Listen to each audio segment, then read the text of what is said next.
নিজেদের তৈরি পঞ্চম প্রজন্মের স্টেলথ যুদ্ধবিমান কানকে আরও উন্নত করছে তুরস্ক। ইতোমধ্যে এই কাজ শুরু করে শিডিউল অনুযায়ী এগিয়ে যাচ্ছে বলে জানিয়েছেন তুরস্কের প্রতিরক্ষা মন্ত্রী ইয়াসার গুলের।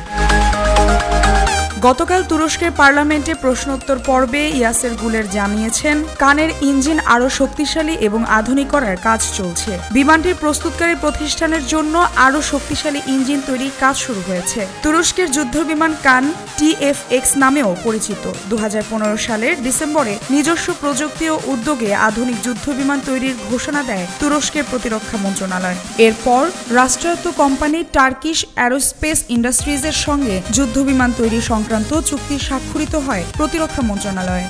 যেহেতু প্রস্তাবিত কান বা TFX পঞ্চম প্রযুক্তির অত্যাধুনিক যুদ্ধবিমান, সেই হিসেবে এর গতিবেগও হবে অকল্পনীয়। মার্কিন সমরাস্ত্র ও সামরিক সরঞ্জাম প্রস্তুতকারী কোম্পানি লকহিড মার্টিনের তৈরি F-22 র্যাপটরকে একটি সাধারণ মানের পঞ্চম প্রযুক্তির যুদ্ধবিমান বলে বিবেচনা করা হয়। এই বিমানটি ঘন্টায় সর্বোচ্চ 2077 কিলোমিটার গতিতে উঠতে সক্ষম। পঞ্চম প্রজন্মের অধিকাংশ যুদ্ধবিমান নিঃশব্দে উঠতে পারে। এই সক্ষমতাকে বলা হয় স্টেলথ।